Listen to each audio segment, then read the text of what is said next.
बरेली के थाना भोजपुरा में ग्रामीणों की पिटाई से लड़के की मौत हो गई। ग्रामीणों ने लड़के को चोर समझकर पीट दिया था, जिससे उसकी मौत हुई है। पुलिस ने 4 ग्रामीणों को गिरफ्तार किया है। लड़के की अभी पहचान नहीं हो पाई है।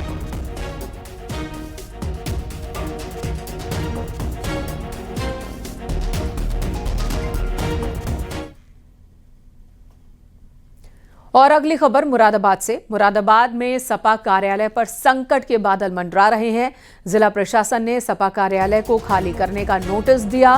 13 जुलाई 1994 को सपा के राष्ट्रीय अध्यक्ष रहे मुलायम सिंह यादव के नाम कोठी आवंटित की गई थी। इस कोठी की कीमत करोड़ों में है, लेकिन मासिक किराया मात्र 250 रुपए। मुरादाबाद के डीएम अनुज सिंह के मुताबिक शासकीय हित में कोठी का उपयोग किया जाएगा। राज्य सरकार के पास है कोठी का मालिकाना हक। एडीएम फाइनेंस ने सपा जिलाध्यक्ष को नोटिस भेजा है। 1 महीने का वक्त दिया गया है। विशाल सक्सेना हमारे सहयोगी इस वक्त हमारे साथ जुड़ गए हैं। विशाल, अब ये क्या नया मामला है? इस तरह के कई दफ्तर पहले भी अलग अलग जिलों में सामने आ चुके हैं समाजवादी पार्टी के, जो कि इसी तरह से बहुत कम रेट के किराए पर चल रहे थे। अब मुरादाबाद में भी ये दफ्तर सामने आए। बिल्कुल, देखिए आपको बता दो, मुरादाबाद के सिविल लाइन क्षेत्र में सपा का कार्यालय है, जिस पर अब संकट के बादल छा गए हैं। मुरादाबाद जिला अधिकारी हैं, उन्होंने कहा है कि ये 13 जुलाई 1994 को सपा के राष्ट्रीय अध्यक्ष मुलायम सिंह यादव के नाम जो थी ये कोठी आवंटित हुई थी, लेकिन उनकी मौत हो जाने के बाद समाजवादी पार्टी की ओर से कोई भी उस कार्यालय के नामांतरण के लिए कोई कार्रवाई नहीं की गई। कोठी का मूल्य करोड़ों में बताया जा रहा है, जबकि इसका मासिक किराया मात्र 250 रुपए है। मुरादाबाद डीएम के मुताबिक इस जो शासकीय क्या कहते हैं कोठी का जो अब जो है इसको शासकीय हित में इसका प्रयोग किया जाएगा। तो लिहाजा जो अब जो है जिला प्रशासन की ओर से समाजवादी पार्टी के जिलाध्यक्ष को नोटिस भेजा गया है और 31 साल बाद ये फैसला लिया गया है। अब उनसे कहा गया है कि इस कोठी को खाली कर दें ताकि इसका प्रयोग शासकीय हित में किया जाए। फिलहाल सिविल लाइन क्षेत्र में ये कोठी बनी हुई है, जो करोड़ों रुपए की कोठी है और 250 रुपए इसका मात्र समाजवादी पार्टी की ओर से रिएक्शन है इस पर? की ओर से अभी तक इस पे कोई रिएक्शन नहीं आया है। ठीक है, धन्यवाद आपका इस वक्त जानकारी देने के लिए। तो एक कोठी जो कि स्वर्गीय मुलायम सिंह यादव के नाम से आवंटित थी, जहां पर समाजवादी पार्टी का दफ्तर चल रहा है, बहुत ही कम किराए पर समाजवादी पार्टी इसका इस्तेमाल कर रही है। अब ये शासन की ओर से नोटिस दिया गया है, प्रशासन की ओर से, कि इसका इस्तेमाल अब राज्य के हित में होगा, ना कि किसी पार्टी का ये दफ्तर होगा।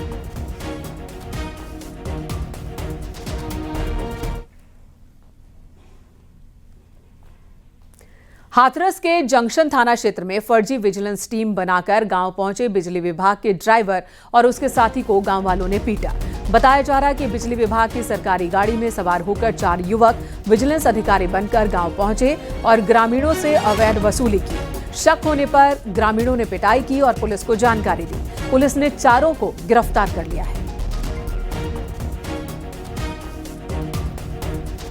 इसकी सूचना भी कल रात में मुझे ग्रामीणों द्वारा और थाने हाथरस जंक्शन से मिली थी, जिसके संबंध में एक जांच समिति गठित की जा रही है 2 सदस्य की। जांच समिति में जो भी निष्कर्ष होगा, जिसकी भी भूमिका संदिग्ध पाई जाएगी, उसके ऊपर कार्रवाई होगी। इसमें ड्राइवर के ऊपर आपकी तरफ से क्या कार्रवाई की जाएगी? हमारे विभाग में जो भी गाड़ियाँ लगाई जाती हैं वो कार्यदायी संस्था के माध्यम से लगाई जाती है, निविदा के माध्यम से लगाई जाती है। अगर ड्राइवर के खिलाफ तो कार्यदायी संस्था के खिलाफ भी कार्रवाई होगी। फतेहपुर में तेज रफ्तार पिकअप बेकाबू होकर एक दुकान में जा घुसी। हादसे में एक युवक की मौत हो गई और 2 लोग घायल हुए। बताया जा रहा है कि पिकअप ड्राइवर शराब के नशे में था। पुलिस ने घायलों को जिला अस्पताल में भर्ती करवाया। ललौली थाना क्षेत्र के सुजानपुर में यह हादसा हुआ।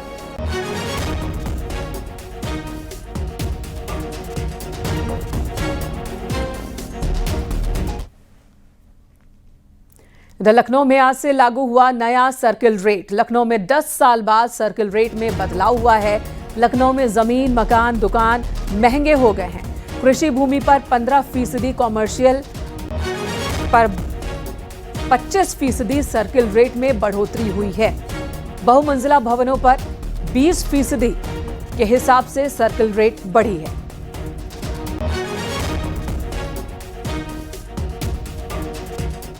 यूपी में ऑपरेशन क्लीन जारी है। आपको एनकाउंटर की अलग अलग जगहों की तस्वीरें दिखाते हैं। प्रतापगढ़, देवरिया, सुल्तानपुर, जहां पर पुलिस का ऑपरेशन क्लीन देखने को मिला। प्रतापगढ़ में सराफा लूटकांड की घटना को अंजाम देने वाले बदमाशों और प्रतापगढ़ पुलिस के बीच मुठभेड़ हुई। 3 लुटेरों को पुलिस ने गिरफ्तार किया। वहीं देवरिया के बरियारपुर थाना क्षेत्र में पुलिस ने 2 गौ तस्करों को गिरफ्तार किया। सुल्तानपुर में भी एनकाउंटर हुआ और यहां पर भी पुलिस ने गौ तस्करों को गिरफ्तार किया है। कादेपुर क्षेत्र में यहां एनकाउंटर हुआ।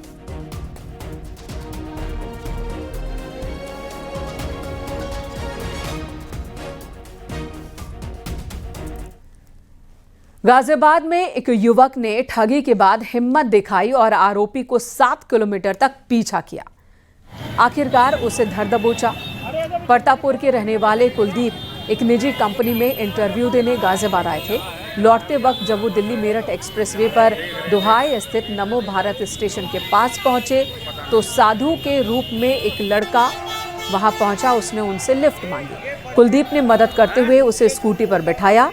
मुरादनगर के पास आरोपी ने स्कूटी रुकवाई और जमीन से मिट्टी उठाकर कुलदीप के हाथ में रख दिया। आरोपी ने झांसे में लेकर कुलदीप की सोने की अंगूठी और छल्ला उतरवा लिया और मौका देखकर अपने साथी के साथ बाइक से भाग निकला। ठगी का एहसास होते ही कुलदीप ने ठगों का पीछा किया। 7 किलोमीटर तक पीछा किया और फिर गोविंदपुरी कॉलोनी के पास बाइक को टक्कर मारी। टक्कर के बाद एक आरोपी बाबा पकड़ा गया जबकि दूसरा भाग निकला।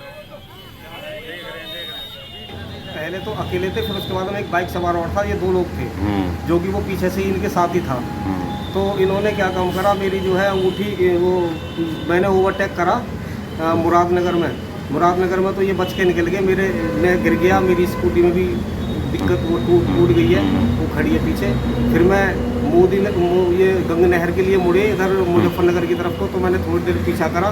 फिर मैंने कहा यार मेरे पास 2 मोबाइल है और लैपटॉप है, तो हो सकता है कि इन्हें भी छीन लें। तो फिर मैं वापस आ गया। मैं धीरे धीरे आ रहा था तो मुझे अचानक ये यहाँ दिखाई दे गए। मोदीनगर? हाँ, मोदीनगर में। बुलंदशहर के स्याना हिंसा केस में 6.5 साल बाद आज सजा का ऐलान होना है। कोर्ट ने बुधवार को सभी 38 आरोपियों को दोषी करार दिया। आपको बता दें, स्याना कोतवाली के महाव गांव में गोवंश के अवशेष मिलने पर 3 दिसंबर 2018 को हिंसा हुई थी, आगजनी हुई थी, जिसमें स्याना कोतवाली इंस्पेक्टर सुबोध कुमार समेत 2 लोगों की हत्या हुई थी। पुलिस ने इस मामले में मौजूदा जिला पंचायत सदस्य, ग्राम प्रधान समेत 44 लोगों को आरोपी बनाया था। इनमें से 5 की मौत हो चुकी है जबकि 1 आरोपी नाबालिग।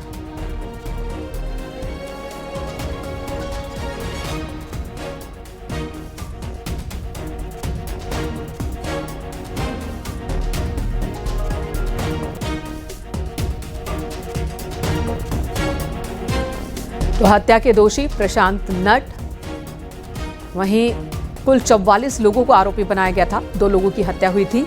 इन आरोपियों में से 5 की अब तक जान चली गई है, मौत हो चुकी है। बाकी आरोपियों के लिए आज का दिन बहुत ही महत्वपूर्ण, क्योंकि इन्हें सजा का ऐलान होना है। कल दोषी ठहराए गए थे ये सबके सब और आज देखना होगा कि अदालत की ओर से इनके लिए किस सजा का ऐलान होता है।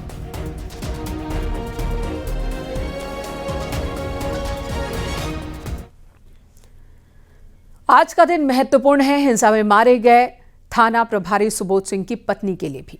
उनसे बात की न्यूज़ 18 की टीम ने। उन्होंने क्या कहा, हम आपको सुनाते हैं। अब फैसले की घड़ी है, क्या मानती हैं आप? तो फांसी की सजा? देखिए, फांसी की सजा, अब यहाँ पे मैं थोड़ा ब्रेक लूँगी। फांसी की सजा मैं नहीं मानती कि फांसी की सजा देना एक उचित न्याय होगा, कि फांसी की सजा आप देंगे किसी को, कोई मर जाएगा भाई, जो मर जाएगा, हाँ जी, आजीवन कारावास। जैसे हमारी फैमिली रह रही है ना अपने परिवार के सदस्य के बिना, वैसे ही उनके परिवारों को भी अपने परिवार के सदस्य के बिना पूरा जीवन रहना पड़े। बस मैं तो एक रिक्वेस्ट और करती हूँ कि इनको किसी से मिलने और न दिया जाए। अच्छा, आप जिस तरीके से 38 आरोपी हैं, आप कह रही हैं कि आजीवन कारावास की सजा उनको होनी चाहिए, आपको लग रहा है कि अब इंसाफ मिल चुका है? अभी पूरा प्रोसेस हुआ कहाँ है? अगर उनको अभी तो जाएंगे ये लोग, जाएंगे अभी हाई कोर्ट भी जाएंगे, सुप्रीम कोर्ट तक जाएंगे, आगे भी लड़ेंगे हम। सहारनपुर में ड्रोन और चोरों की अफवाह के चलते ग्रामीणों ने एक शख्स को संदिग्ध समझकर बंधक बना लिया। मौके पर पहुंची पुलिस ने ग्रामीणों के चंगुल से उसे सुरक्षित निकाला। पुलिस ने आरोपी गांव वालों के खिलाफ एफआईआर दर्ज की है। पुलिस प्रशासन ने लोगों से अपील की है कि वे किसी भी प्रकार की अफवाह पर ध्यान न दें।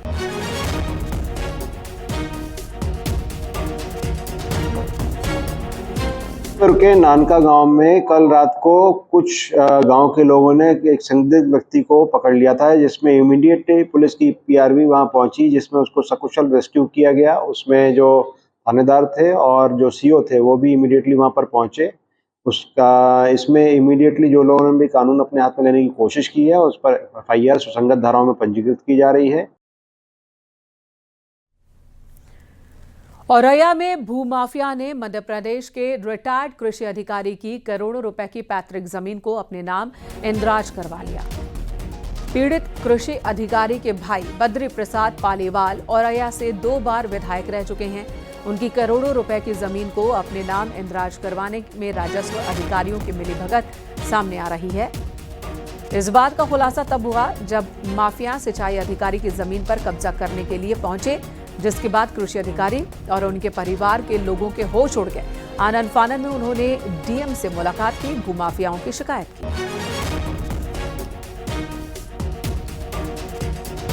अभी 2 दिन पहले शिकायती पत्र मिला था, वो लोग आए हुए थे, तो उसमें एक जांच बिठाई है मैंने, और 2-3 दिन के भीतर जांच रिपोर्ट आ जाएगी। उनका जो दाखिल खारिज हुआ था उस पर अपील करने के लिए मैंने कहा, और अपील कर देंगे तो उसे स्थगित कर दिया जाएगा। साथ ही साथ सिविल कोर्ट में बैनामा कैंसिलेशन के लिए मैंने उनसे कहा है कि वो लोग बैनामा कैंसिलेशन दाखिल करें। इसके जो भी संलिप्त होंगे सबके खिलाफ आपराधिक कृत्य का मुकदमा दर्ज कराया जाएगा, वो माफिया में चिन्हित किया जाएगा। इधर फिरोजाबाद में बाइक सवार 3 युवकों की तेज रफ्तार लोडर मैक्स से टक्कर हो गई। इस हादसे में तीनों युवकों की मौके पर ही मौत हो गई। घटना की सूचना मिलते ही सीओ टूंडला और थाना प्रभारी नारखे पुलिस बल के साथ मौके पर पहुंचे। पुलिस ने शवों को कब्जे में लेकर पोस्टमार्टम के लिए भेजा। अधिकारी हादसे के कारणों का पता लगाने की कोशिश कर रहे हैं। यह हादसा इतना भीषण था कि मैक्स पिकअप सड़क किनारे खाई में पलट गई।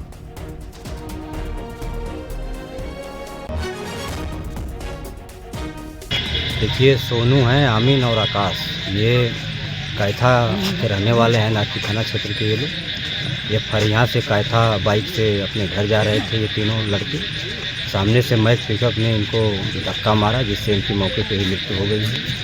इसमें हम लोग इनके जो शव है उनको पीएम पंचायतनामा के लिए भिजवा रहे हैं। परिजनों की तहरीर के आधार पर उचित धाराओं में इसमें अभियोग पंजीकृत किया जाएगा।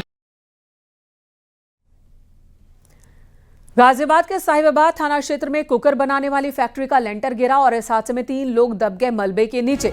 घायलों को स्थानीय लोगों की मदद से निकाला गया, फिर अस्पताल में भर्ती करवाया गया। घटना की जानकारी मिलने के बाद पुलिस मौके पर पहुंची। राजेंद्र नगर इलाके में यह हादसा हुआ।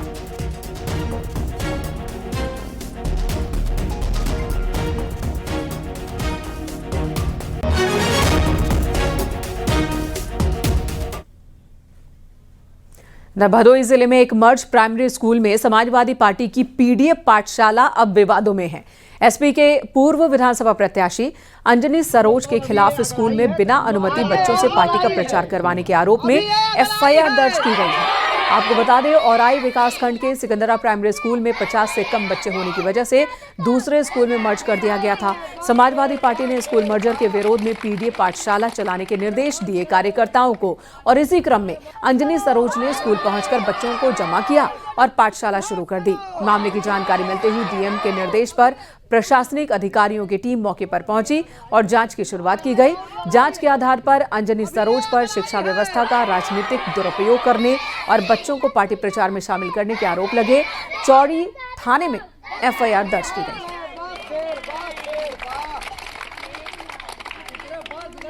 समझता हूं कि बच्चों का जो कि बहुत ही कोमल मन के होते हैं, उनको उनका इस प्रकार से राजनीतिक रूप से उपयोग करना ये उचित नहीं है, और इसका संज्ञान तत्काल लिया गया और इसकी जांच कराने के लिए मेरे द्वारा सीडीओ को, एसडीएम को और जो बीएस हैं उनको मौके पर भेजा गया। तो ये बात सही पाई गई, वेरिफिकेशन हुआ, तो ये बताया गया कि बच्चों को जो है बरगला करके उनको टॉफ़ी खिलाने के बहाने से या उनको जो है पेंसिल इत्यादि का लालच लेकर उनको ले जाया गया था, और वहाँ पर जो है उन व्यक्ति विशिष्ट द्वारा इसमें अपना जो है पॉलिटिकल एजेंडा वहाँ फैलाने का कार्य किया। हरदोई के कछौना थाना क्षेत्र में नौकरी का झांसा देकर ठगी करने वाले गिरोह का खुलासा हुआ। पुलिस ने 5 आरोपियों को हिरासत में लिया है। गिरोह में उत्तराखंड में स्वास्थ्य विभाग में नौकरी दिलाने का झांसा देकर 40 युवकों से पैसे लिए। हर लड़के से 30,000 रुपए वसूले गए।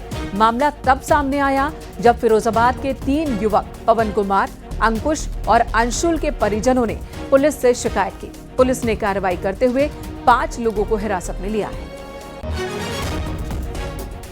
प्रसाद, श्री सिंधु गौतम व श्रीमती सामन निवासीगण फिरोजाबाद ने थाना कछौना जनपद हरदोई में आकर तहरीर दी कि मेरे युवा परिजनों को स्वास्थ्य विभाग में सरकारी नौकरी दिलाने के नाम पर ठगी करते हुए जीतू यादव निवासी आगरा ने अपने अन्य साथियों के साथ उत्तराखंड के जनपद रुद्रपुर में बुलाकर 30-30 हजार रुपए लिए तथा सरकारी नौकरी की जगह प्राइवेट नेटवर्किंग कंपनी में काम दिलाया और ट्रेनिंग के नाम पर बंधक बनाकर रखा तथा इनको सूचना मिली कि कंपनी में विभाजन होने के कारण अपने डाउन लाइन के लड़कों को लेकर कल रात में कछौना क्षेत्र में नया सेटअप लगाने आए थे। आवेदक गणों की तहरीर पर तत्काल सुसंगत धाराओं में अभियोग पंजीकृत किया जा रहा है तथा सभी नामजद 5 आरोपी गणों को हिरासत में लेकर पूछताछ की जा रही है। सहारनपुर के गंगोह में 2 बच्चों की मां अपने से छोटे उम्र के प्रेमी के साथ फरार हो गई। महिला के नाबालिग बेटे ने थाने पहुंचकर मां की शिकायत की है। महिला घर से नकदी और गहने भी ले गई। लड़के ने पुलिस से मदद की मांग की है। महिला का प्रेमी मुजफ्फरनगर का रहने वाला है। लड़के ने कहा मां की सहेलियां धमकी भी दे रही हैं। मेरी उम्र 17 साल है और मेरी मम्मी ने एक लड़के के साथ भागी करते 3,50,000 लेके और जो मेरे पापा की संपत्ति थी वो भी सारी बेच दी। और ये इधर इनके नूरजहाँ, शहजादी, रियाना खान इनके साथ गई थी पंजाब।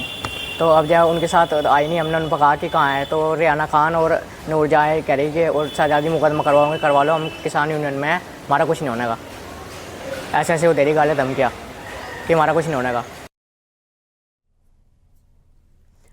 हमीरपुर में यमुना और बेतवा दोनों नदियां खतरे के निशान के पार हो गई। यमुना नदी खतरे के निशान से 3 मीटर ऊपर पहुंच गई है। वहीं बेतवा नदी खतरे के निशान से 2 मीटर ऊपर पहुंच गई है। दोनों नदियों के जलस्तर बढ़ने से शहर के कई इलाके जलमग्न हो चुके हैं। कई गांवों के संपर्क मार्ग बंद हो गए हैं। जिला प्रशासन राहत कार्य में लगा है और अलर्ट लगातार जारी है। बाढ़ प्रभावित क्षेत्रों के लोग अपने घरों को छोड़कर सुरक्षित स्थानों पर जाने लगे हैं। अभी यमुना और बेतवा का जलस्तर और बढ़ सकता है।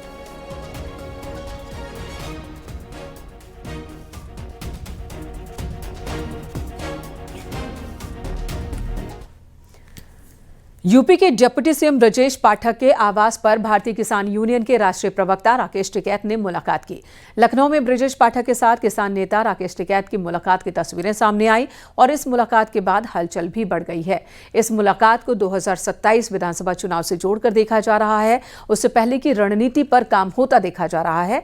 जाट राजनीति को साधने की एक कोशिश के तौर पर देखा जा रहा है। हालांकि बीजेपी नेता इस मुलाकात को महज शिष्टाचार भेंट बता रहे हैं।